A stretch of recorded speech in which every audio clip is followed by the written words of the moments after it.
Good evening, everyone, and welcome to our annual High School Race Relations Forum. I'm Wanda Allen Aberha, and I'm the Director of the Human Relations Department, and as always, we're very excited to bring you tonight's program. Our young people, as you can see, we have quite a few here on stage, have some very important things that they'd like to discuss and share with you. And so please do engage with them. Make sure you ask them questions. They are really eager to talk about a lot of things that they're seeing and experiencing in their high schools and outside of the school setting. And so part of what we do in human relations for the city of Winston-Salem is we try to coordinate and facilitate programs that promote positive race relationships in our community. Of course, we also enforce the Fair Housing Act, and we mediate landlord-tenant complaints. But a big part of what we do is community outreach based on diversity. And so we're really excited to be here. We also have with us, of course, our Mayor Pro Tempore, Dr. Vivian H. Burke. You're going to hear from her in just a moment. And we have members of the College Advisory Board, the Youth Advisory Council, and the Human Relations Commission here. And those are our three advisory boards for our department. These boards advise us on issues that are relevant and important to the community at large. And would members of those three boards please stand?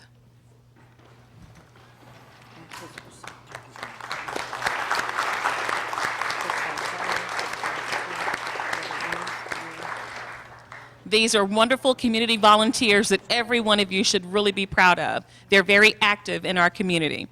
And we have some youth council members here to my left. I'm not going to have them to stand because I know they're kind of packed in there, but we do have some youth council members represented here as well. So again, I'd just like to welcome everyone. Thank you for coming. And without further ado, I would like to call up to the podium our delightful, supportive, and wonderful Mayor Pro Tem Dr. Vivian H. Burke.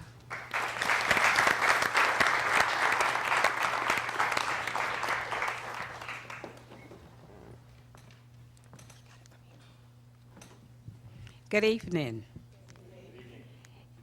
I am so happy. I'm happy because when I look at you, we have hope. You are the future. Some years ago, a group of people came together to talk about having a human relations board because the city of Winston-Salem enjoys harmony and peace and people working together. So we started a human relations board with citizens volunteering to help us, to bring us together, because diversity is so important. Human relations, learning how to be sensitive with others, caring and sharing and working together to make a difference for a city, can have a city that people will want to come, live, work, and play. I had the opportunity to be a part of starting a human relations board with the help of people on the Board of Aldermen. That's what we called it at that time. And I want you to know that each of your representatives on the council appreciate you, appreciate the volunteers who work to make this a very meaningful board. And I said to the first person who served with the Youth Advisory Board, I said, we want to have youth who will have a sensitive heart, who will understand that change will be change. We will have representatives from each of the public schools and each of the private schools in the city and county. And Ms. Habahar, and to the board here, this is our future. Look at them. And I want you to know that the mayor and the members of the council, our city manager, and I have with me this evening our assistant city manager, Mr. Rowe. Our city has 230-some thousand people, and you make up that, those of you who live in this city. I want you to know that we can feel proud of you, and we sincerely appreciate the adults who take time to work with you. And when I looked at you, I used to be with the school system at one time, and I said, you have so much energy. Those innocent faces will be us one day.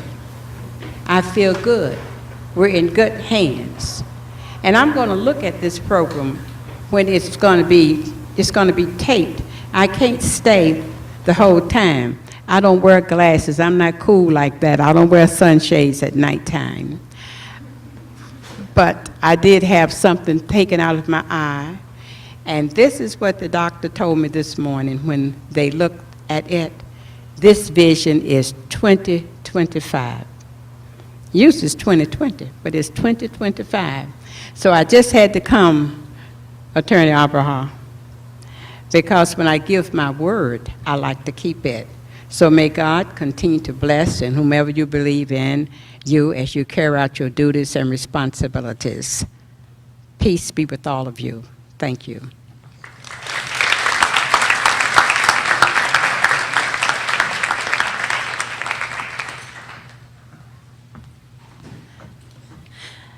Thank you so much, Dr. Burke. I would like to definitely take the time right now to acknowledge and thank the administrators and staff of Forsyth Country Day School. From day one, they have been absolutely phenomenal. They approached us, as I said earlier, about wanting to host this forum this year. And we have been working with them quite diligently this summer, and they have been nothing short of fantastic. Everybody on staff has been very accommodating, and I'd just like to publicly say thank you. Dr. Calzini, Ms. Christ, everyone, thank you so very much for all of your help, and let's give them a warm round of applause, please.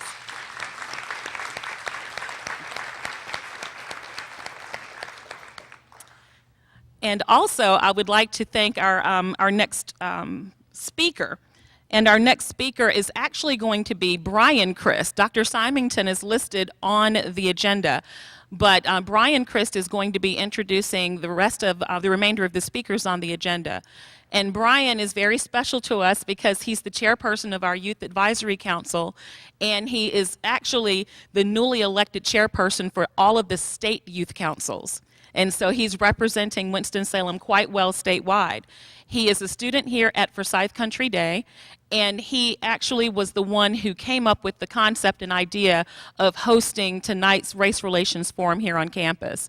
And so, Brian, I'd like for you to come on over and take over the remainder of tonight's agenda. Brian Christ.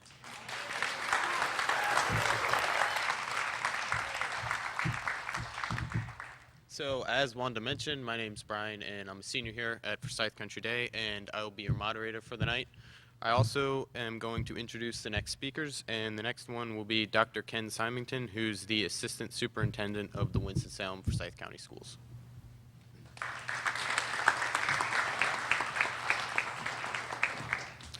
Thank you, Brian, and good evening. Good evening. It's always my pleasure to be in attendance at the Race Relations Forum. Every day, students across the city and county go to school. And when they go to school, they go to several classes, sometimes 4, sometimes 6, sometimes 7. And there's a lot of subject matter that they learn. But maybe most importantly, what they learn is cultural learning. And a part of that cultural learning relates to diversity. And so I'm always pleased to be in attendance at the Race Relations Forum. So on behalf of our superintendent, Dr. Beverly Emery, and our school board, and on behalf of all of our administrators and teachers and students in the Winston-Salem Forsyth County Schools, thank you for the opportunity to be here. I'm going to be brief because I'm looking forward to hearing the students. In fact, well, that was pretty sharp. Also would like to thank Forsyth Country Day also for hosting us, and thank you for all that you do. Thanks.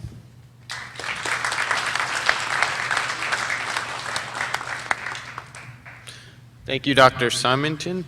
Our next speaker will be Dr. Quint Calzini, who's the head of our upper school here.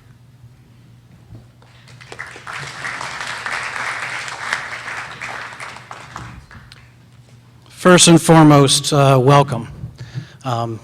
Welcome to you guys for taking the brave step, coming up here and being in front of cameras, other people, and talking about things that are not too easy to talk about sometimes and are very sensitive. But I welcome you and thank you for your time here. When preparing some remarks for tonight and opening up, I had a very clear list of things that I wanted to talk about. And for the last hour, I've been listening to these guys talk and answer questions about race and race relations and equity and so forth.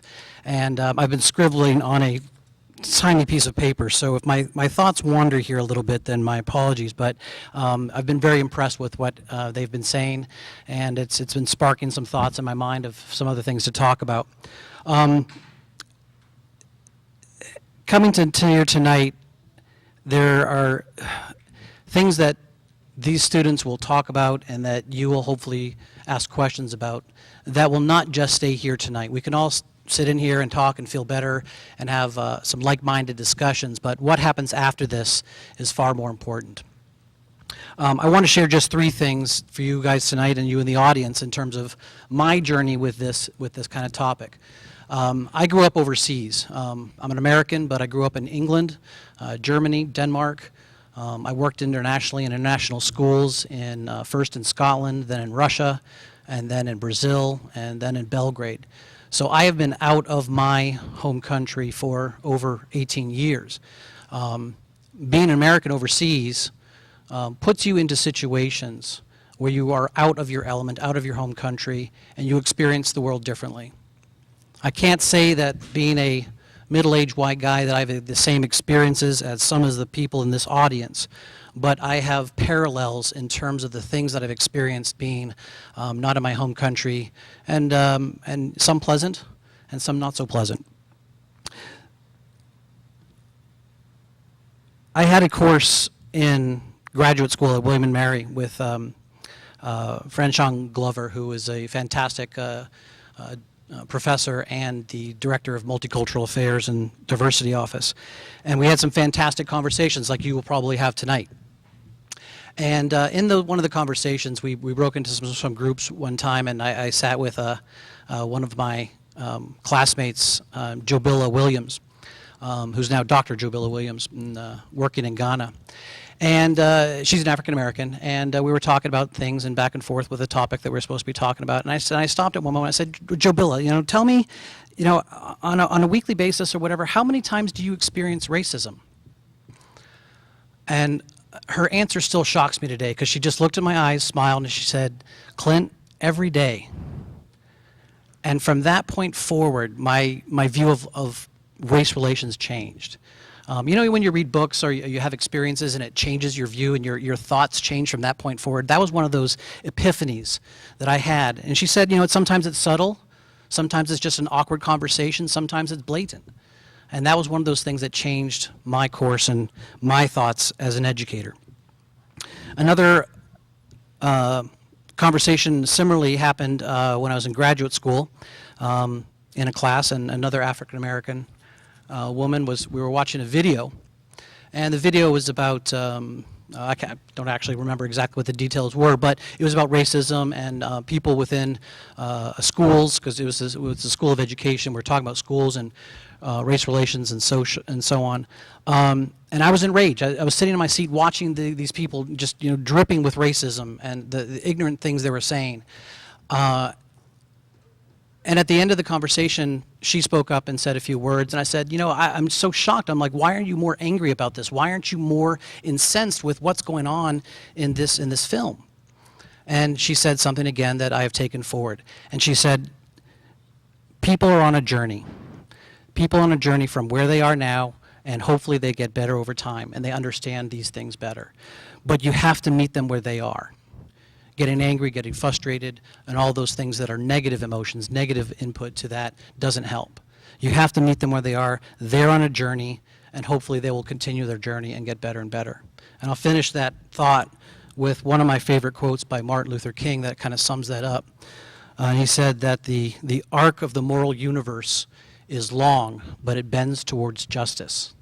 And I think if we keep that in mind, if we keep that in mind tonight, and we keep that in mind with our actions after tonight and into the future, as I talked to you about earlier, then I think, yes, we will indeed bend towards justice over time.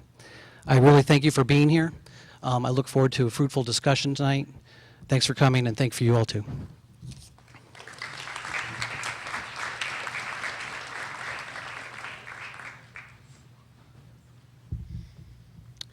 Thank you to Dr. Calzini for talking to us today. And our last speaker will be Shantini Palmer, the Student Relations Chairperson.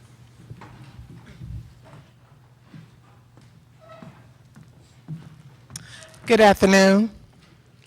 My name is Shantini Palmer. I am the chair of the Student Relations Committee. Thank you all for being here. Speak your experiences. I've talked about this in the pre-session. Speak your experiences, your truth about your community. Be real. This is about race and bringing about change.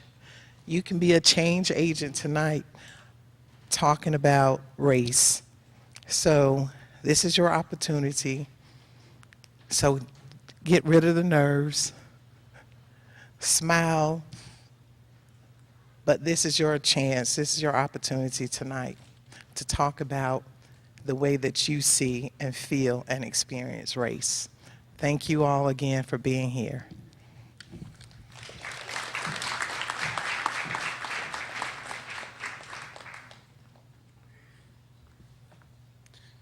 Thank you again to Mrs. Palmer for speaking. I'm going to be one of your moderators. The other moderator is Gina Chris. You want to say? I'm his mom. Okay, thank you for that. Tonight, though, I'm not his mom. I am the school counselor at Forsyth Country Day School, and we've been so blessed. Hello? You said you? We've been very blessed to have you here. So if you didn't hear my introduction, I'm Gina Christ, counselor at Forsyth Country Day School. I'm also Brian's mom. And we are here to be educated by the young people that are sitting here. And I want you to be joyful. Remember, take your energy, channel it into joy, and let's get started. Okay, so the way that this is going to work is that we have a series of questions first that we're going to pose to the panelists, and they are divided into sections, so it'll go section by section. And then we will take questions from the audience afterwards. Okay, so the first question is for each member to please state their name, grade level, and name of their school. My name is Janae Miller. I'm in 12th grade and I go to Carver. I am Aaliyah Craft. I'm in the 12th grade and I go to Walkertown High School. I'm Julia Coggins. I'm a senior at Career Center High School. I'm Jimmy DeKosh, and I'm a senior at Robert Lee Glenn High School. Hi, I'm Sydney Rogers. I'm a senior at Atkins High School. Hi, I'm Davica Ghosh. I'm a junior at Atkins High School. Hello, my name is Logan Williams. I'm a senior at Calvary Baptist Day School. My name is Janice Watkins, and I'm a senior at Parkland Abbey Magnet School. My name is Kirsten Smith. I'm in 10th grade at Paisley Magnet School. Good afternoon. I'm Cecil Moore, and I'm a senior at Calvary Baptist. Hi, my name is Georgia Burgess, and I'm a 10th grader at Paisley IB Magnet School. Hi, my name is Bracy Martin, and I'm a senior at Early College at Forsyth Tech. Just pause for a minute. Everyone, please make sure you speak very loudly into the microphone, because a lot of people can't hear you back here, so you really, really have to raise your voices even though you're speaking into the mic. Can you all hear me? Because I'm speaking loudly. So you all have to, and I'm loud anyway, so but anyway, you all need to make sure that you're speaking loudly just like I am, because otherwise they will not hear a word that you're saying, okay? All right. Hi, my name is Paul Kill I'm a senior and I'm from East Forsyth High School.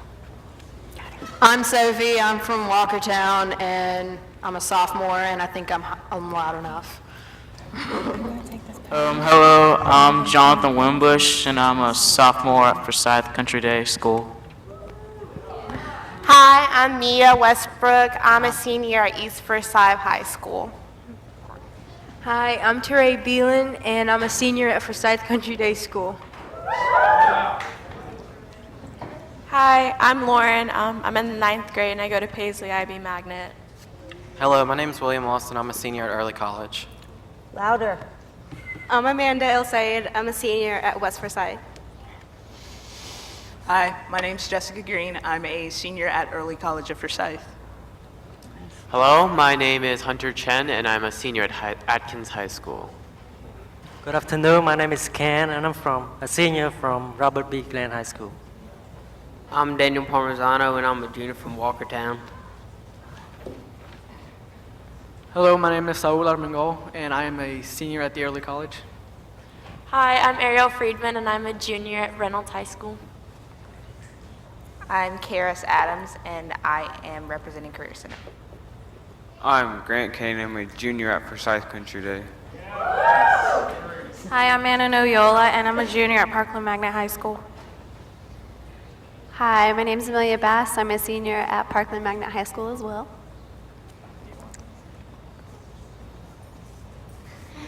Hi, I'm Keela Fleming. I'm a senior at Winston-Salem Prep. Hi, I'm Sarah Secondary, and I'm a sophomore at Reagan. Hi, I'm Maripaz Alvarez. I go to West Forsyth and I'm a senior. Hey, I'm Nikki Jones, and I go to Calvary Baptist, and I'm a senior. Hi, my name's AJ Queche, and I'm a senior at Reagan. Hi, my name is Catherine Cromie. I'm a senior at Forsyth Country Day School. Hello, my name is I am Elijah Pone, and I am a junior at RJ Reynolds. Hey, good evening, everybody. My name is Drew Lischke, and I go to East Forsyth High School. I am a junior. Hey, I'm Abigail Kidd, and I go to East Forsyth High School, and I'm a senior. Hey, my name is Breno Segeda. I'm a senior at Glenn High School, and I represent the Career Center. Say it again, say it again. My name is Brent Osegeda. I'm a senior at Glenn High School, and I represent the Career Center. Good job. My name is Alexis Dominguez, and I'm a senior at Parkland Magnet High School. I am Chase Washington Saunders, and I'm a senior at Reagan High School. Good job. Okay, so our first question is for group 1 over here, and that is, what does diversity mean to you? So does anyone want to start? Group 1.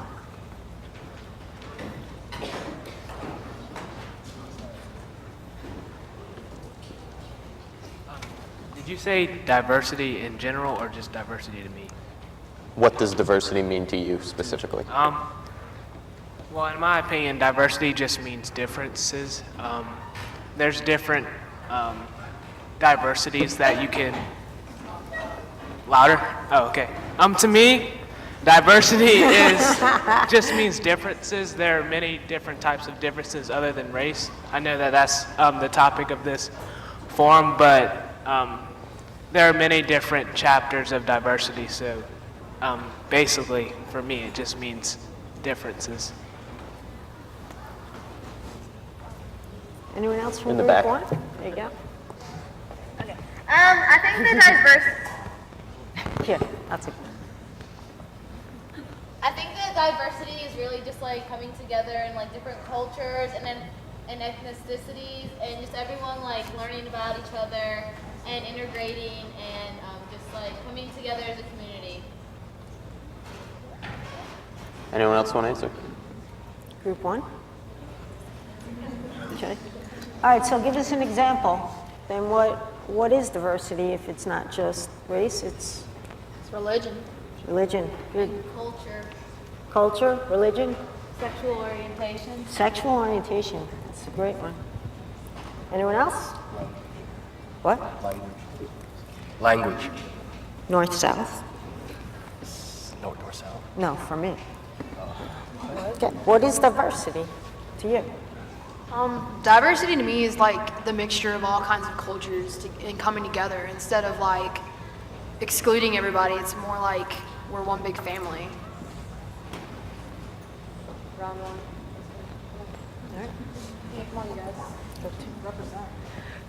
Diversity, not only just being the differences, but the similarities. It's sort of people coming together, and everyone, even though each of us is different in different ways. I mean, you have race and religion and sexual orientation and language and socioeconomic and political stances that make us all different people. However, diversity kind of allows us to all come together and be one race. Diversity is also like learning different cultures and all these languages. It's not more like, oh, that's who she is and that's who that is. It's more of like, oh, we know what's going on. It's a learning experience. Yeah. We have one more.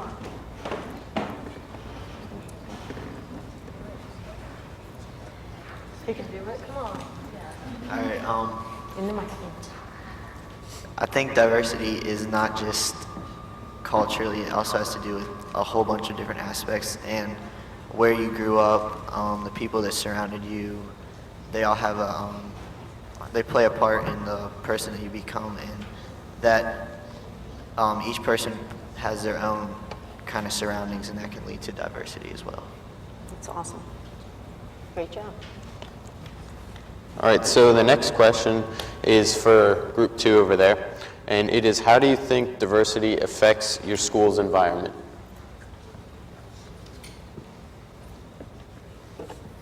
At Parkland, I believe that diversity affects our environment by bringing us all together. When we talk about different experiences that we've had due to our different cultures or different races or speaking different languages, we're better able to understand how something affects us and how we can use that to break barriers within ourselves and to bring each other together. All right, so the question was, how do you think diversity affects your school's environment? I'm going to be completely honest. East Forsyth is a very diverse campus, and there are many, many different groups of different ethnicities, religions, cultures, races, sexual orientation, everything. East Forsyth includes it all. But I believe that the school environment is not necessarily, and this goes back to the probably just educating people to be more accepting, but what I've experienced at my school is that there are groups, and although there are very many different groups, the groups are exclusive. And whether that's down to, race, groups of race, it's just more comfortable for people to be in groups of people that are like themselves. And I disapprove of this. I think that that's a major problem. I think that our society and the school in general should educate the high school kids not only to interact with different people from different ethnicities, groups, races, anything, but I really think that the ignorance of different cultures inhibits our ability to have the diversity at East Forsyth to affect our school campus as a whole as a good thing. And yeah, that's me. We can have one more if anyone else wants to answer it. One more? I just wanted to piggyback off what he said. Like, I go to Reagan High School, and it's a fairly big school. And I've also noticed that there are a lot of groups, and you'll see that groups are centered basically like on race. And I feel like a way to like kind of get past that is for people to kind of take the initiative and meet somebody new. And because I mean, the only way that that's going to end is when you talk to somebody and just kind of learn about their background, and then you see like where they're coming from and things like that. And well, yeah. How do you do that? And what happens if you get pushback? You said, what happens if you get pushed back? Yeah. I mean, when you get pushed back, I mean, that just creates a dialogue, which I think we need, which can cause change in schools and things like that, so. Exactly. Good job. All right, so the next question is for group 3 over there, and it is race an easy or difficult issue to discuss, and why? So I think that race is actually very difficult to talk about because it's a matter of people, especially people who are racist, don't like to believe they are wrong. And I think that's a very big issue because they don't think that racism is a huge deal. Especially I was talking to one of my friends at school about what I was doing today, and they were like, I really don't want to go to this because I don't think it's a big deal. And it is a big deal, and it's just people like that they don't think it's a wrong thing, but it is. So. I think that race is a very, very difficult topic to discuss when it really shouldn't be. But in reality, people are really, really scared of what's going to happen when you start talking about it. People are really afraid of saying something that's going to offend somebody, and they're afraid of asking questions that they're going to look stupid for asking for, when in reality, the only way that we're ever going to talk about it is if someone physically talks about it. And so I think that that's one of the few reasons why, we don't do that enough. For me, race is an easy issue to discuss because I like to educate. For me, race is an easy issue to discuss because I like to educate people about my culture and where I'm from and my background information. How do you do that? I just simply tell them where I'm from, and I keep the conversation going, and I'm very genuine about what I have to say. Well, to me, I think race is a really difficult issue to discuss, especially from person to person, because some people say some comments and one person can say, oh, that's not racist, but another person can react and it'll offend them immediately. And I think it's also another difficult issue to talk about because racial equality is a different definition for everybody, and the same goes for racism. So it's kind of hard to go out there and talk about such an enigmatic topic where you don't really have a standard definition or a certain criteria that it meets. All right, we have to go on to our next question now, and that is for group 4, and it will be, have you ever discussed issues of race and ethnicity at your school, and in what context and to what extent? Well, discussing race in school is not much discussion goes on in school from my experience, because as a result of race being a difficult issue to discuss, people try to avoid it. And the times when we do talk about race, it's a lot of times in the language classes, which they're geared towards a specific race. And I do think it's a problem, and mainly because it's due to race being a difficult issue to talk about.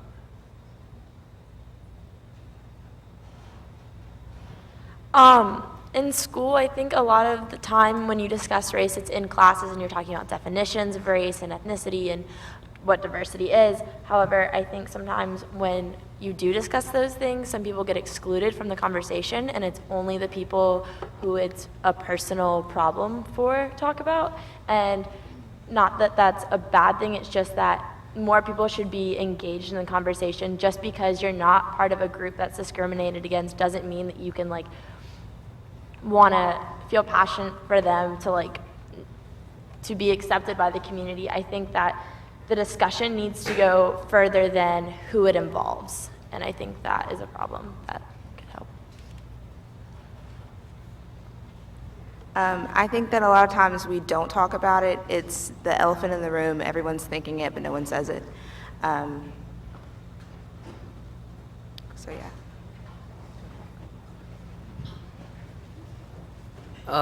Going off of what they said,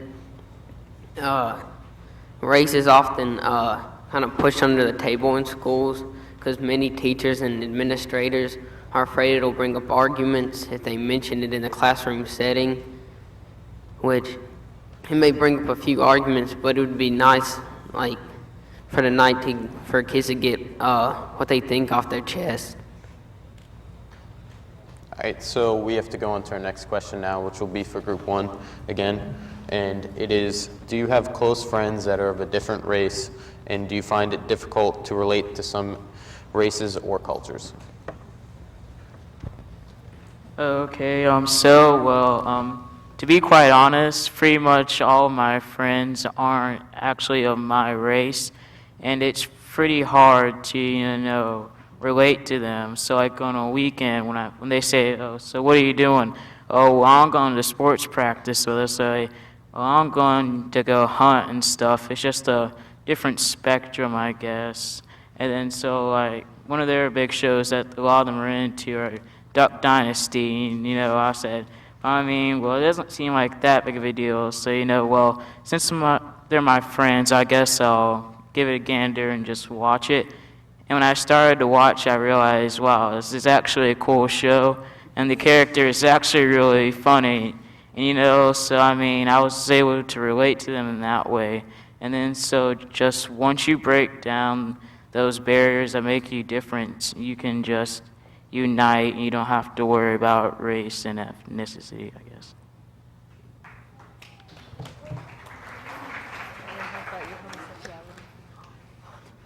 I'd like to add to what he says. I have a lot of friends from different races, and I feel that when you become friends with these people from different races, it opens up your eyes to different cultural perspectives. You learn new things, and I feel that it can be a positive thing if you open up to different races. I go to an international school, Paisley, and I have a bunch of friends that are from all over the globe. We actually, in 8th grade, had a student come from China who barely spoke English, and she studied with us for a year. But anyway, it's a matter of, I don't think it's hard to relate to them because we all share very common goals with common ideas, and it's not really a problem anymore.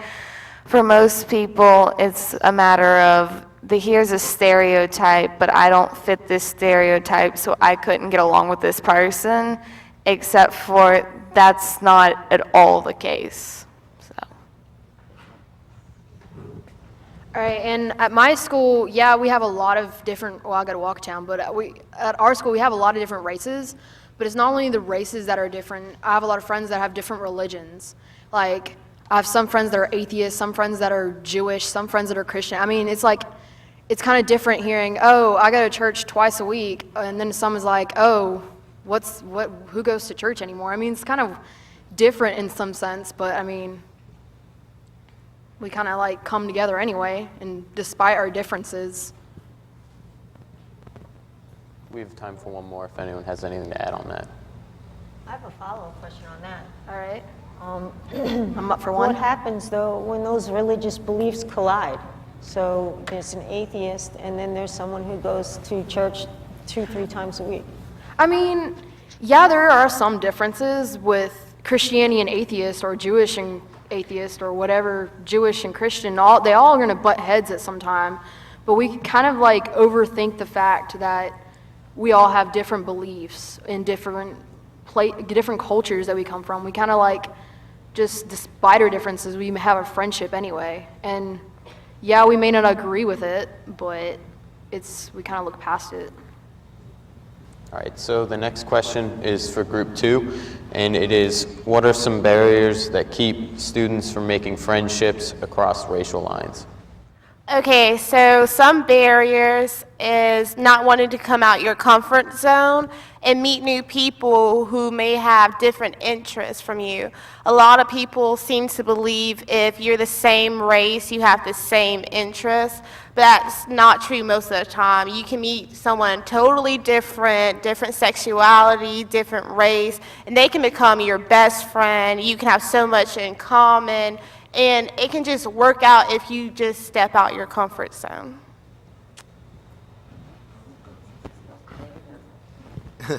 I think what are some barriers that keep some people from friendships are, it could be from a stereotypical point of view, or it can be from what people were raised on rather. Some people live by a certain background where they feel that since they're of this race, they are only to marry or date the same person of that race. And it's a matter of, it's a variety of things, but I feel like that's just my input on what I see. And anybody else got something? Oh, excuse me. I think people have a fear of meeting other people. You think about an airplane where you sit next to somebody for at least an hour, and we really want to feel comfortable and safe, so half the time we barely say anything to them. You might mention, oh, can you get up, I need to go to the bathroom, but really we never engage with people on a deeper level. Going off of lifestyle, what he said, I think one of the major issues, especially from a parent's point of view, is lifestyle and how people are brought up. I mean, religion's such a big issue, along with how people are raised. I mean, certain people, they're brought up a way that they can have certain freedoms, whereas other people see things, the parents see that as, no, that's not right. So I think a major issue is just being brought up itself, not just religion or anything else like that, but I think just alone how you're raised and how the parents view that can also be a massive barrier against who you're friends with and what you can do. Does anyone have any suggestions as to how you can get past these barriers?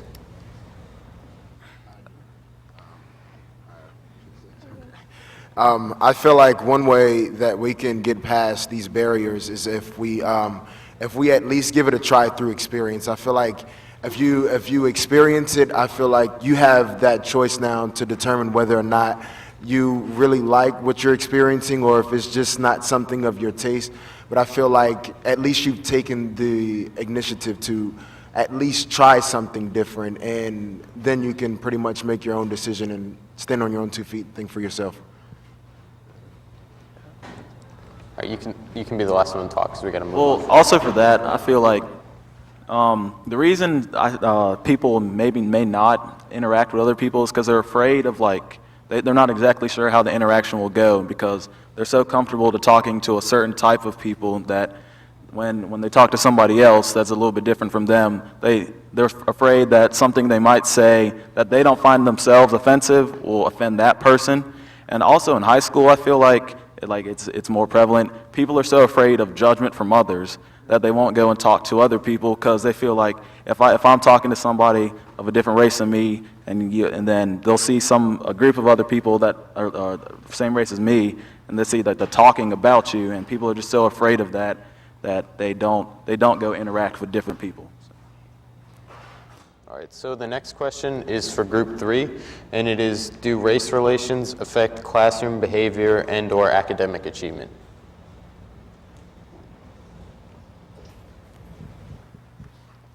Race relations do affect classroom behavior, especially in language classes and social science classes. Because say you discuss an issue like slavery, quite a few people will feel personally affected by that. Or if you discuss an issue like the Dark Ages. The Dark Ages were only dark in Western Europe. Eastern Europe and the surrounding areas were actually in the Golden Age. But because they are called the Dark Ages, it is Eurocentrism in that area, and that will sort of bleed into all the other areas where it was actually not a bad time. Can you guys hear me? Okay. All smiles, that's a good sign. You seem tense, but the question... Race relations do affect the classroom because at my school, we're on a college campus. We're at Forsyth Tech, so we take general population classes. And in there, a lot of the teachers, they literally single out individuals, and these are people who are older than I am, like in their 50s, 60s, 30s, 20s, people older, more mature. And they literally single them out as to whether they can teach them something or whether they're not going to be able to teach them something. Like in my business class that I'm taking this semester, we had a teacher the first 3 weeks, and she is literally the Voldemort of my school. I will not say her name. She was just horrible. We had so many minorities in our class whose dialect was different. Some of them had a slang and a twang in their accent. Yet when they were answering the question and they had profound answers, she just dismissed them like they were nothing. And it's really sad to see that because Bush's No Child Left Behind Act, that's really not having an effect. There are people older than I am, younger than I am, in classrooms that are getting left behind because of their appearance, their weight, their sexual orientation, all because of assumptions. We're not getting the right education that people deserve, all because of race relations. Did anyone in the class follow up or? She's not working there anymore. There you go.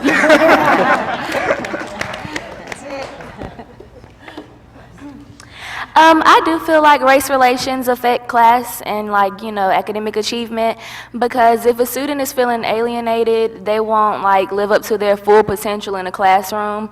Because I know like at Winston-Salem Prep, it's predominantly black, so I'm just, in all the discussions and I'll, participate. But at the Career Center, I'm just like, shy, nervous, because I'm not really used to that surrounding. All right, so we can move on to the next question, which is for group 4. And that is, as your generation gets older, goes to college, and gets jobs, how will our nation's diversity affect your life? It will affect our lives simply because we have to live our lives. We have to grow up, get jobs, go to college, and raise our kids in this society. So I don't want my kids to be having this same conversation, beating a dead horse about diversity. I want something to change. I think diversity is what we should strive for in the future. Just like they answered over there that they had friends who were a different ethnicity and race than them, and it's had a beneficial effect on their lives. Why can't we just share that beneficial effect with everyone? And a lot of times, I think it's our responsibility to go and educate people about ethnicities. Just as she said, it was easier for her to talk about race, and shouldn't that be the goal, to make it easier? And to do that, we have to go out and try and talk about it more. So it's also partially our responsibility, and that way I think our lives will all be enhanced better by diversity.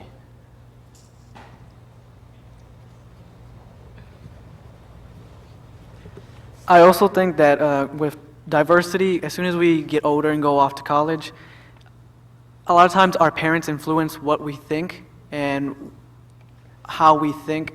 As soon as we get a chance to go off to college and be more independent, we get to learn how to make our own decisions, our own beliefs, and that ties a lot into who you become in the end.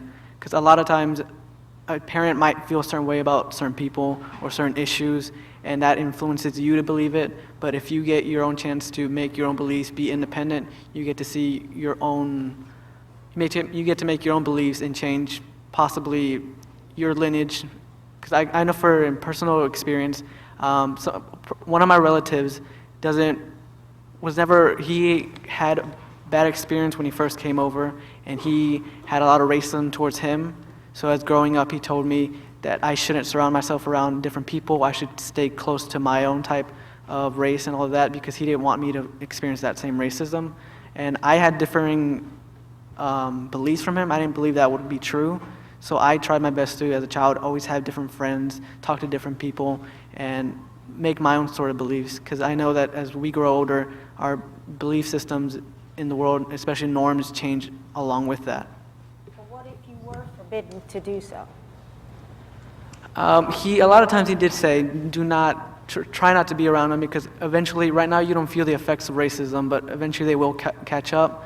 And for the most part, I didn't really want to listen to that because I didn't believe it was true. I had friends at the time, and I was like, I don't think they would ever do anything to me as long as I didn't do anything to them. So I always tried to, as long as nothing ever happened, I never thought about the whole, okay, they're this race, I can't be around them, they're that race, they're this ethnicity. So I always tried my best to be around others. Well, what happens when anybody gets married, and so it's an interracial marriage, or a difference in religion? What would happen then? Well, I think that as long as you're happy, it really shouldn't matter what the race is, what the religion is. There should be able to be a compromise in everything, as long as you're happy and they're happy. Anyone else in the group want to answer? answer your follow-up question? Well, actually, I come from a family where my parents grew up different religions, and so I see that as like, for me, that is an example that like it really does not matter. If you love the person and you're willing to accept their opinions and their beliefs and their background, then it's whatever. However, I do know a lot of people who are not allowed to marry outside of their religion. Their parents are like, no, like, I won't come to your wedding if you don't marry like your same religion, and I think that is ridiculous in this day and age, because there are so many people who are willing to accept different religions and convert or still practice their religion and allow someone else to practice their religion, and there are ways to work around it if you love someone. Does anybody believe that that should be held? So race, similar religion, that if that is the message that your parents are preaching, if it is, that that's something that you should honor and that you believe in as well? I guess I'll answer. Yeah. All right, so I believe the question was, should you honor your parents' beliefs and obey them if it's talking about something where where they don't want you to, I guess what you said was marry outside of their culture? Yes. Well, my response to that is that marriage, intercultural marriages are really awesome. It's and you might think that that's just ridiculous for me to say, but it truly is awesome. You have two completely different cultures just suddenly immersed into one, and I think that's really an awesome thing. It's really cool because you get the best of both worlds. Me growing up, I'm Catholic. I think it would be really cool to marry just somebody completely different than me, just because I would experience their culture, they would experience my culture, and we'd create our own culture sort of deal. I mean, it's really an awesome thing when two different cultures combine like that. Great answer.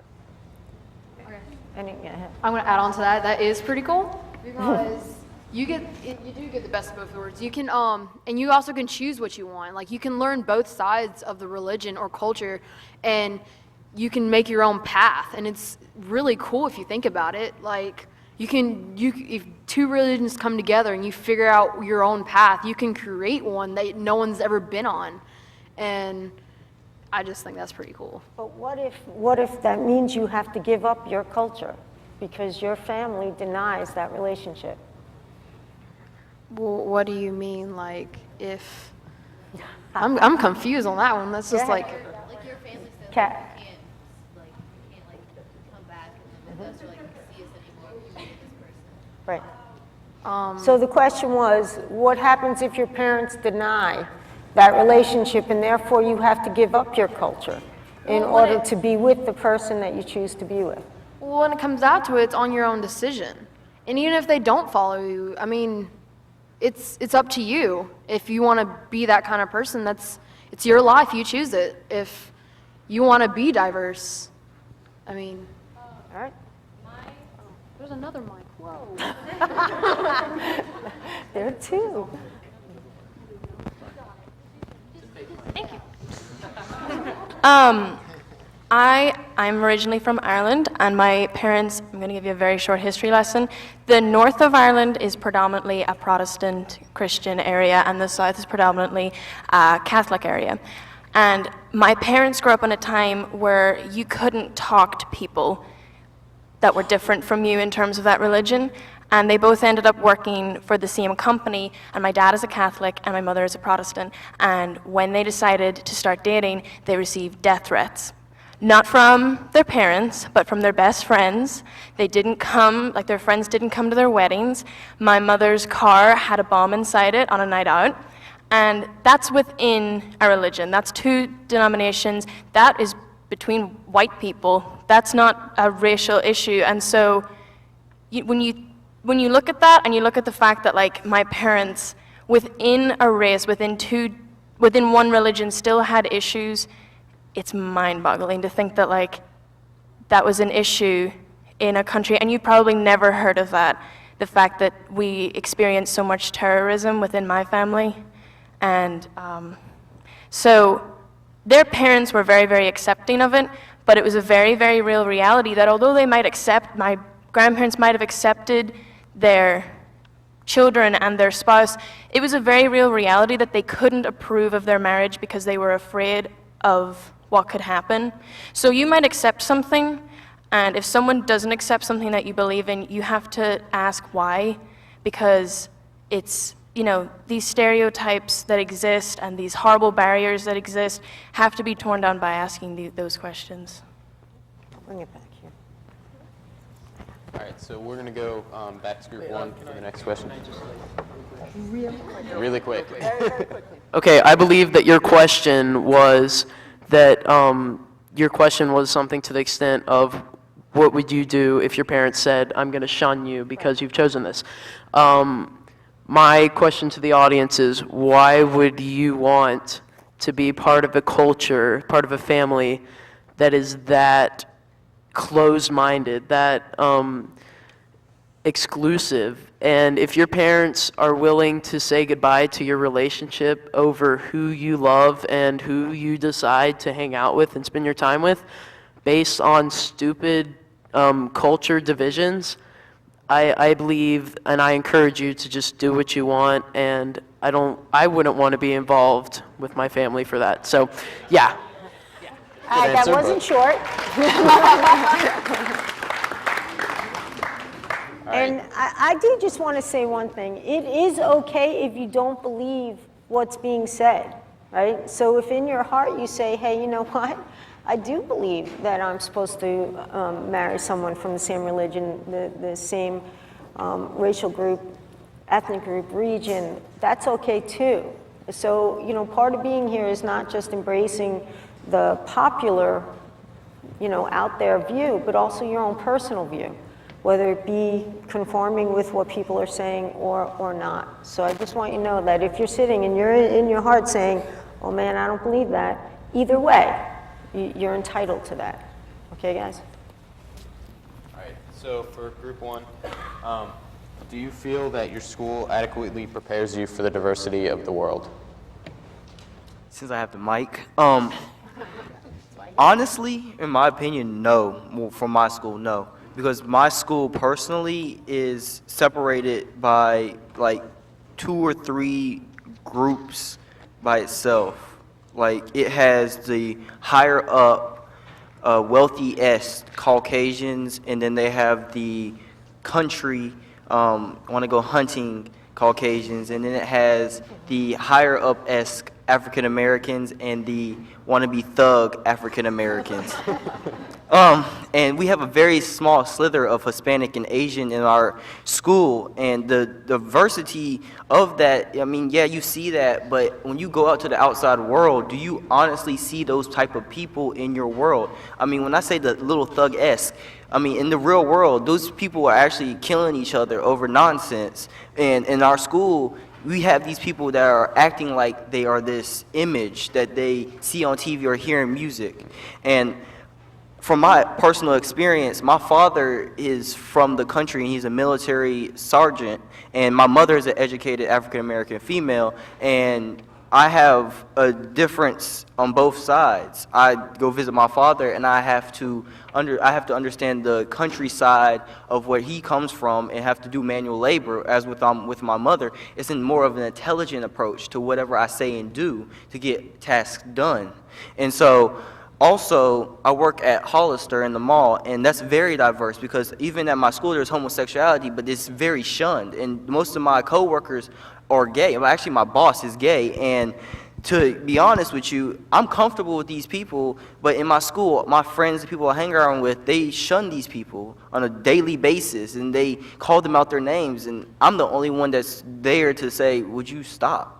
Because do you understand how they feel? No, I'm not like them, but would you want somebody to call you this and that if you were like that? So.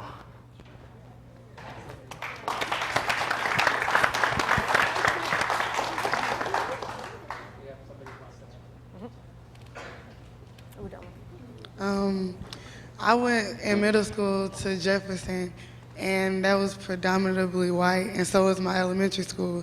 And I go to Carver now, and is black, like a lot of black people. So I don't think it prepares me for the diversity of the world, because when I came to Carver, I used to say, you know how people say, oh, that black girl act white, like by how I talked and stuff like that. But I got like out of my shell because I used to be quiet, but the people of my color brought me out. Like I talk more now and stuff like that. So I don't think it prepares me, but I think I'm prepared because I went to other schools.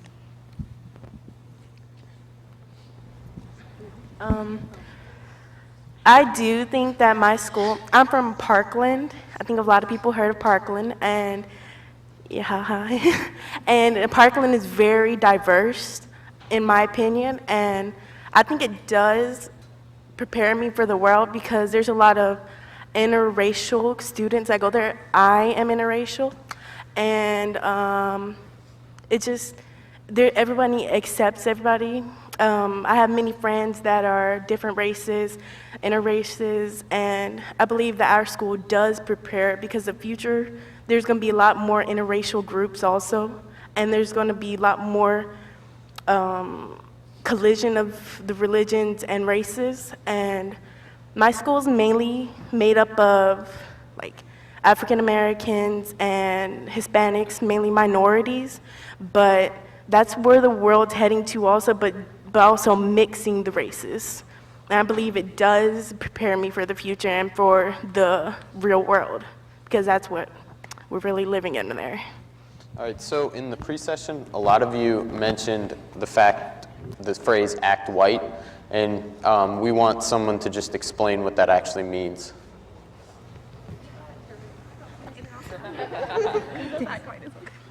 Okay, so before I completely answer that, before I came to this school, I went to a predominantly African American and Hispanic school, but I talk the way I talk now. I've always talked this way.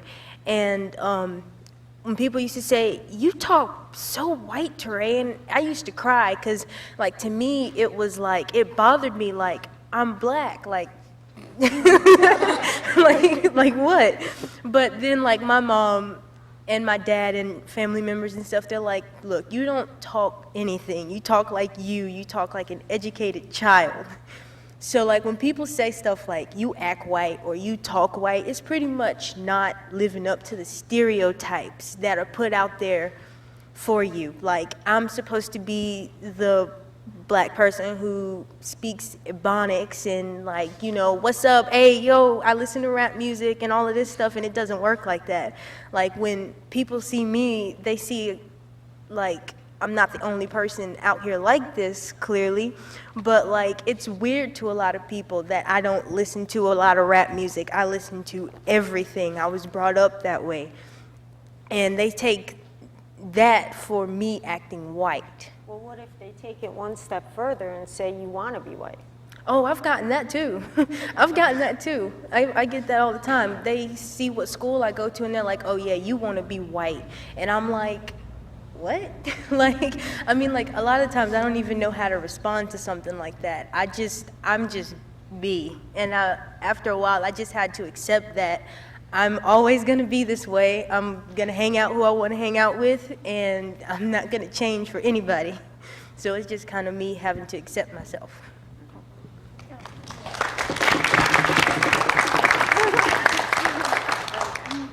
All right, well, I also get the comment that, you know, you act white, you hang around white people all the time, everything you do has to do with, like, being white, and I feel, I'm going to say kind of offended by it because it's not how I act, it's what I like. I'm sorry if I like monograms.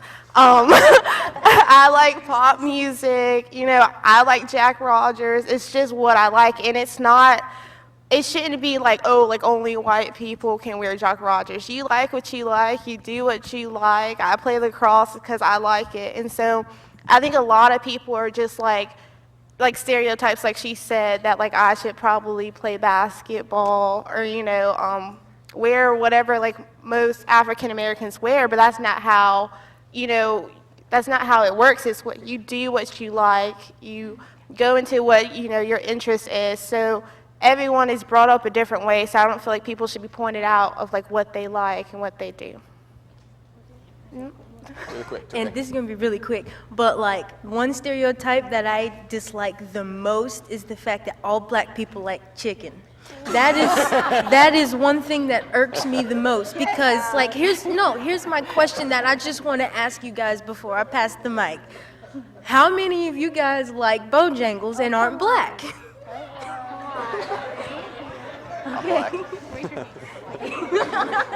but I like Bojangles. We have to get here and here. I never even heard of Bojangles till I moved here.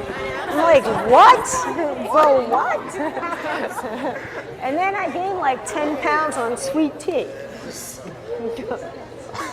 All right, it's group three can go now. And then 4, and then we're going to open it up. Okay, so we have 2 questions left, 1 for 3 and 1 for 4. Okay, so do you feel that you are fully accepted by society, and how can we as a community show our acceptance of diversity in different cultures? Well, I'm Hispanic and I'm American, so I'm part of 2 cultures. Like, on the weekends I spend it all with Hispanic people, and then during the week I'm just with like school friends. But I'm really not accepted by either. I mean, when I go to school, people call me out, and they, I guess, is totally not like, I guess, what my peers face a problem. They're like, oh, you act so white for being Latina. It's totally different, but, and then when I go to my Hispanic group, they don't think that my perspective is the same as theirs. And I mean, what's the rest of the question? I think we can kind of change that by just kind of being more open, honestly. I mean, everybody has a different view of what their culture is and what their race is. So I don't think that you should kind of exclude people from like their own culture just because they have a different view or they experience it differently. I think just to tag off, that was so cute. Oh my goodness. Just to tag off of what she said, I think a closed-minded person is what is actually like the biggest problem with people accepting diversity, because like in my school, I go to Calvary Baptist, and religion is definitely something that's very closed-minded in my school. Like you don't talk about other religions in my school without saying, oh, they're wrong.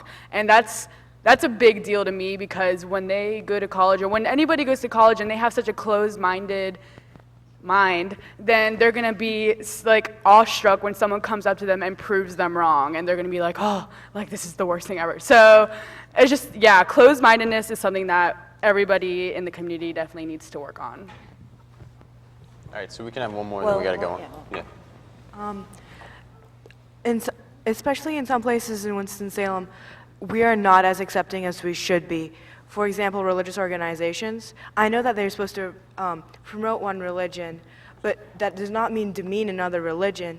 I've had conversations with people. For example, I volunteered at the hospital this past summer. It was a wonderful experience. I met wonderful people. And one of those wonderful people, we were having a conversation. And she said, so what church do you go to? I don't go to a church. I'm Hindu. So I mentioned this, and she's like, oh, you're going to hell. You don't believe in this one God, Jesus Christ, you're going to go to hell. And I'm sorry, because you seem like a nice person.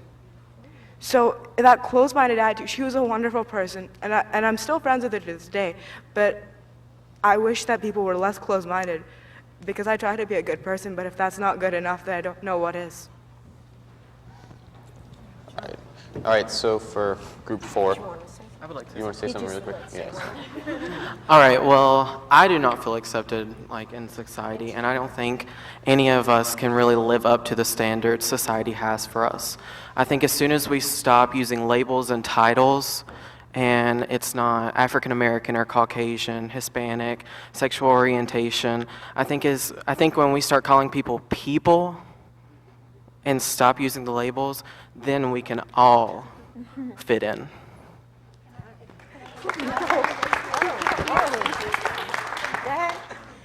So personally at Atkins, I do feel accepted, but in society, I don't, because a couple years ago, I took the parenting class, which if you take the parenting class, you get the baby, and you have to have it for the weekend or so. So I was in Walmart with the baby carriage, but I had a blanket over it.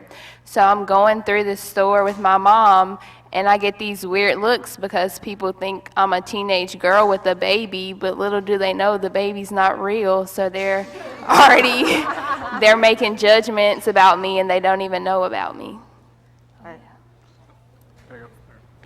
Oh, well, I'm from the Middle East, and I used to get like called terrorist and stuff like that, Muslim, when I'm actually Catholic.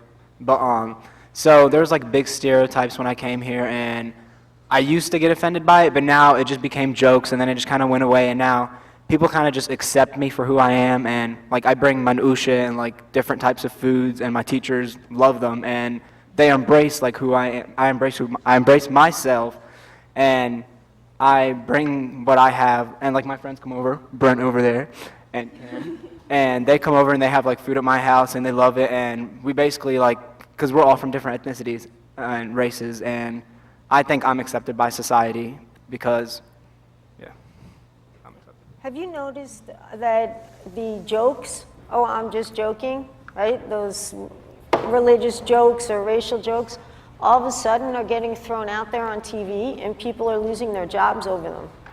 And I think, honestly, I think your generation is the one that's calling everyone to task.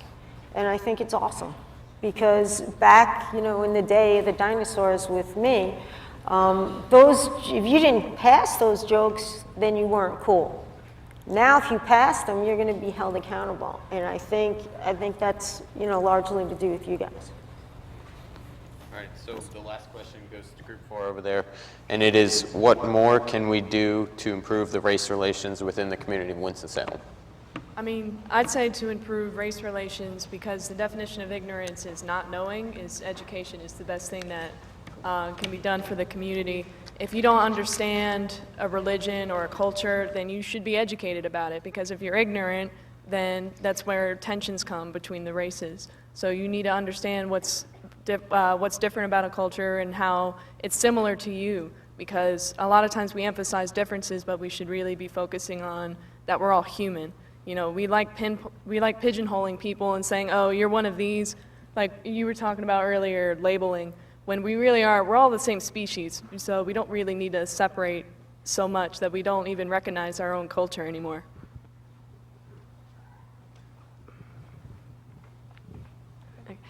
Well, I don't know if most of you know, today was Rosh Hashanah, which is the most important Jewish holiday of the year. And I had to miss school. I had to miss quizzes and tests and homework that I have to go make up, that I have to go stress over. And I just think it's, as a city, why is it my fault that I am choosing to observe my religion and I have to go and stress over something that I missed? Whereas, like, you would never have to miss a test for Easter or for Christmas. And I have friends who didn't go to services today because they couldn't miss school. Like, it was too much. It was too much. And as a city, I understand that the Jewish population in Winston-Salem is very small, and I'm not saying that we should have school off because there's a lot of people who wouldn't observe it. But as teachers, I think teachers should be understanding, and not just for these holidays, but for any big holidays in any religion, that it's an unfair advantage to the people who are part of a majority religion here, and the teachers should be understanding that, like, it's not my fault that my holiday falls on a school day. Okay, for starters, I'm a senior in high school, so I've been in high school for 4 years, and this is the most open conversation that I've had about diversity my whole 4 years of high school, and that should not be happening. So I think that it might be helpful to get administrators or principals to be required to come and sit in and listen to how the students feel, because most of the time they're not going to act on what we tell them, because to them our opinions are just drops in the ocean. And secondly, I agree with the labels things. She has white skin, she's Jewish. I have black skin, I'm Christian. But first she's Ariel, and first I'm Karis.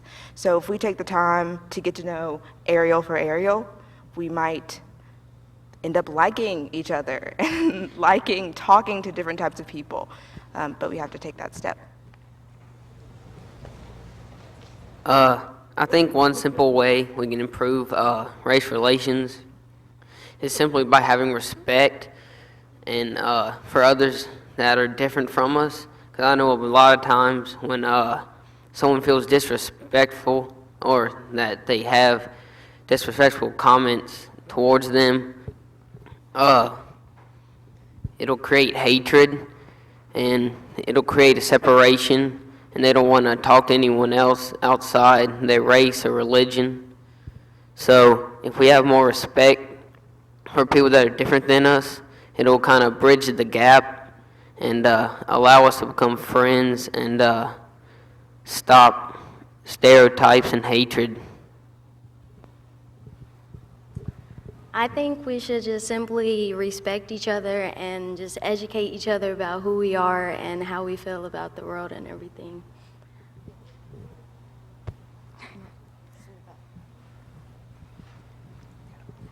I think that we all have like a circle of friends that we're like comfortable with, but I think that we should get out of our comfort zone and get to know these people that we're not used to talking to. Like somebody else said, we might end up liking them. There's different people around us, and we can take actually 5 minutes, 10 minutes to get to know that person, you know, make a change in our community. Okay. Brian, you can ask. So before I open it up for questions to the audience, I have a question for Grant in the back there. He hasn't talked at all, so I'm going to call him out. You discussed with my mom actually about this, and so what I wanted to ask is, how does, if you choose to go to a school that's different from the school that the kids in your neighborhood go to, how does that affect your relationships? Well, there's definitely a lot more diversity at Forsyth Country Day than I feel like there would be at a Reagan or Tabor. So I guess that's just a better experience. How do the people in your own neighborhood, so if you choose to go to the Career Center, or you choose to go to Forsyth Tech, Early Advantage, all the different programs, how does that affect you in your own neighborhood with your peers that are neighbors to you? Well, I don't think it should affect you because who you go to school with, you can have friends in school and outside of school in your neighborhood. Okay. Anyone else? So I go to Parklands, and earlier Alexis was like, everyone's heard about Parkland. You know, you say, oh, I go to Parkland, and people say, oh, are you okay? And you're just like, yeah, I'm good. So it's like, I don't know, I see the most simple-minded responses when people tell me those things, like, are there really guns every day? Are there really fights? Is it really like, just like black people everywhere? And I'm like, I don't know, I don't see it, because I'm the minority, I guess you could say, at Parkland, but I never have felt that way. Like my best friend is a lesbian black woman, and black girl, but she's like a woman because she's 18. So, but she was accepted at Parkland, but it's like when I'm at Parkland, I don't see these issues, and I don't see these problems because everyone is so used to being around a different culture and a different color and a different accent and all these things that it just doesn't, it's just like a normal daily thing to us. And then I go to like a club, or I go to a church retreat or something, and people are like, well, I go to Tabor, so I don't, you know, I would never want to go to Parkland. It would never be a decision of mine. And I was like, if I had to make the decision, if I had to go back to 8th grade and say I could choose to go here or Parkland, knowing my experience at Parkland now, I would have chosen it. All right, so we're going to open questions to the audience now. So does anyone?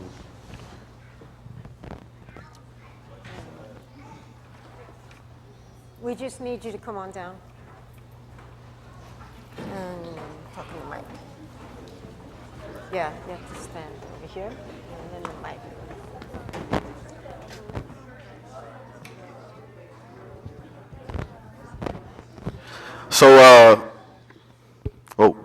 I'd like to thank you guys for taking the time to talk about racial issues in your community and your school. I think you guys are great, and thank you for a wonderful job. I want to ask you a couple of questions. And anybody can answer this question. How does social media in today's generation affect your views on racial issues and race relations in the world? And a follow-up question to that would be, how can you guys overcome the ignorance that is displayed on social media?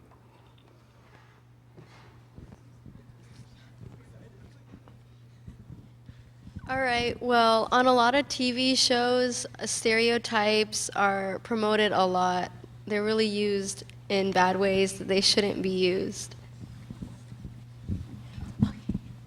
Ooh, all right.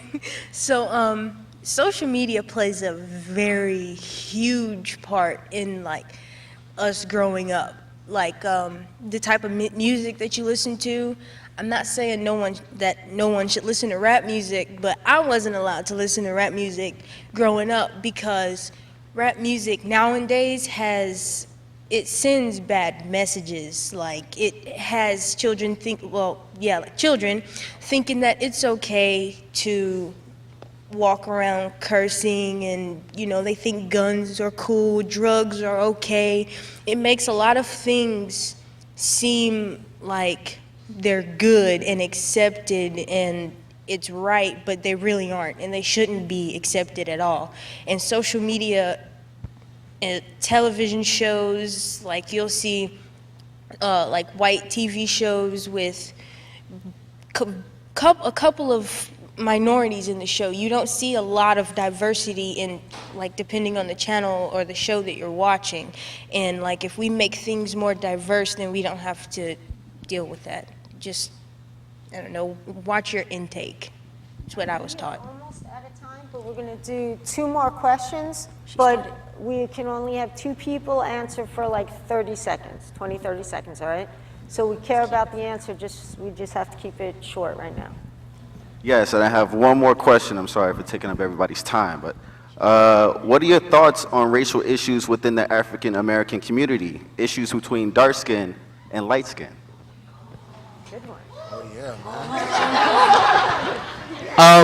Okay, I guess I'll answer a little bit, but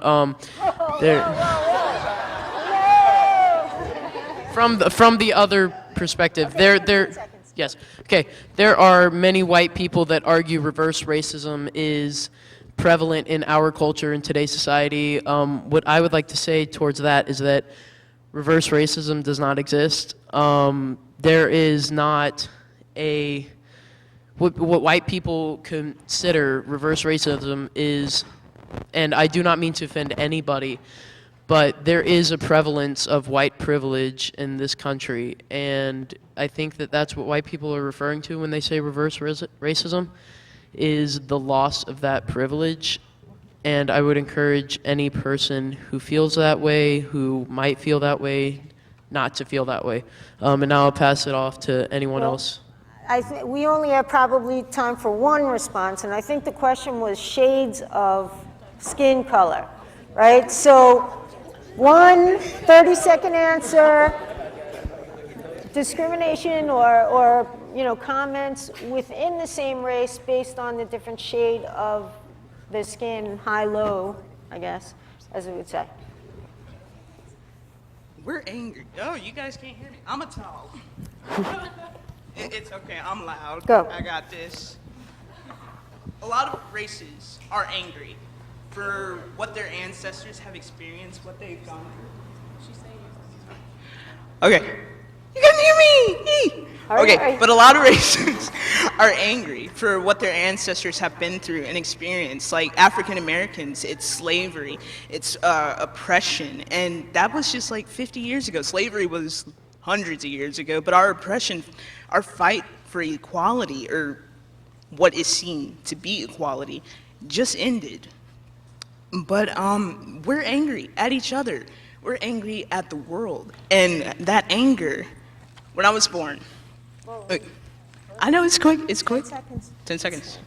I was angry as a kid. I didn't know what I was angry for. I would wake up from middle school. My mom was like, what's wrong? I was like, I don't know, I'm mad. I was mad at the world. I was mad at myself. And I needed to figure that out. And from my parents and from adults, examples around me, I figured that anger out. We need to do that because a lot of our hate and anger at ourselves and at the world is what's causing a lot of racial relation problems. I think you all are loud and clear on that, you know, the whole race relations forum kind of starts with you.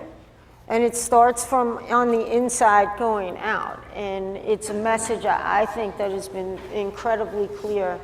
And I give you a lot of credit for talking on this show. Thanks.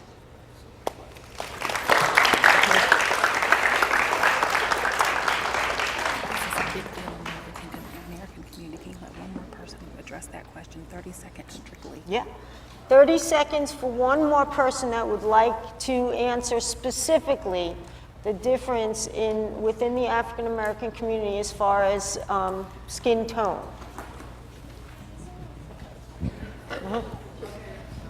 I think because I say I'm a red bone, but I'm really not. I'm brown skinned, and some darker people get mad because another person may be lighter than them. Like, there's this boy in my school that's like black, actually black.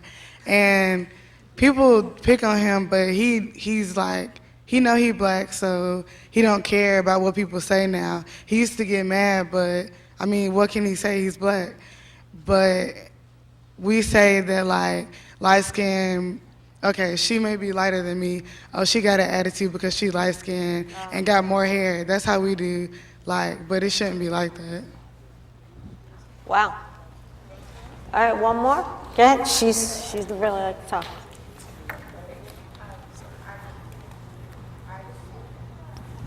It's not working. Oh, okay. I just want to say that we like to say that a certain skin tone is winning, light skin winning, dark. Nobody's winning. We're all fighting the same battle. It really doesn't matter. We're all black.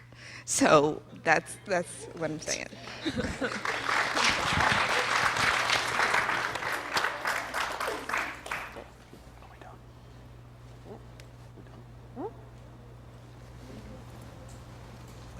I guess I'll just talk. Am I loud enough for you guys? Okay, I want to ask you guys a question, and that is, do you think this generation, our generation, will be able to end racism and inequality between each other? Oh. I didn't know.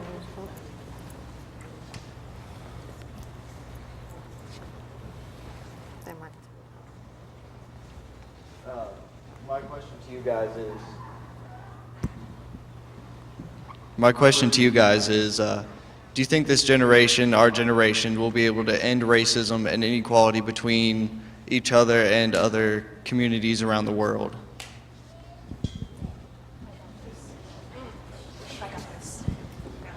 And as harsh as it may sound, we probably won't, because, I mean, we're all different, and differences equal that we may not get along, and there's going to be racism, and it's bad, and everybody knows it's bad, but some people don't care, and we cannot change how they think. We have to just keep moving on, and I mean, y'all may not like me for saying that, but I mean. You can take one more for 30 seconds.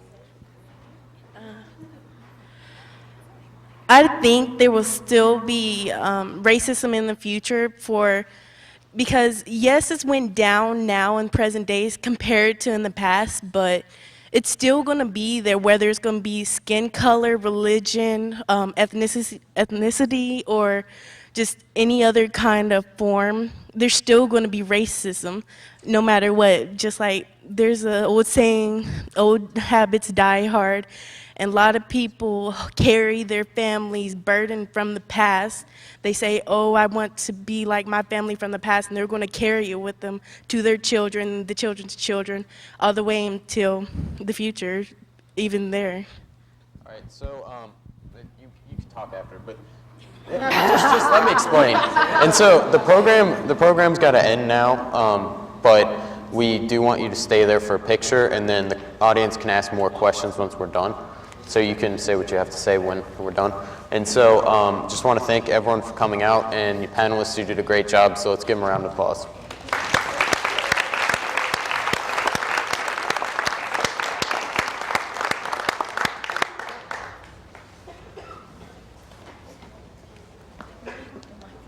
You need a mic? Yeah.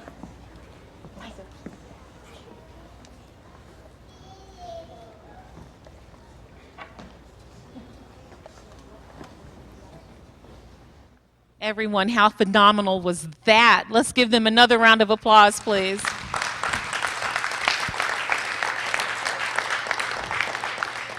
You all did it, and you made us proud. We told you you'd do a good job, and every one of you really represented your schools very well. So thank you. Thank you for opening up your minds and opening up your hearts tonight and sharing exactly what you were thinking. We really appreciate it. Thank you. Now, your challenge is to take back all of the things that you've discussed and learned tonight to your schools. Do something. Do something about some of the things that you've discussed, whether it means starting some type of an organization or getting involved in an organization that may already exist. But don't just take this discussion tonight and the thoughts that you've shared and let that be it. This cannot be the end if you really want to see change. Okay, you have to see the change. You have to be the change that you want to see. So don't forget that. And whatever that may mean to you, whether it's reaching out to people that you haven't traditionally reached out to, sitting together at lunch with people that you don't ordinarily sit with, and so on. But just make sure you do something positive and something tangible that'll make a difference in your community, okay? All right, and to all of you, thank you. Thank you, parents, for allowing us to borrow your children for this evening. You should be very proud of them.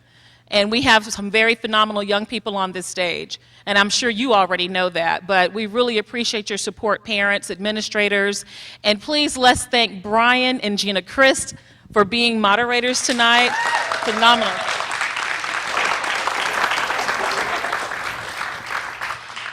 And thank you to the Human Relations staff. If you guys would please stand, I want to publicly thank you. Everyone on Human Relations staff who worked so hard, please stand. Thank you. And please make sure you watch this. It will be aired on WSTV 13, which is the government channel locally. It's on Time Warner Cable. I think it's also available on AT&T if you have AT&T Universe, but I'm not sure of what the station is on that. And it will be on demand on the city's website, which is www.cityofws.org. And thank you to the city's marketing and communications team. We appreciate your support tonight. You've done a great job. Thank you so much.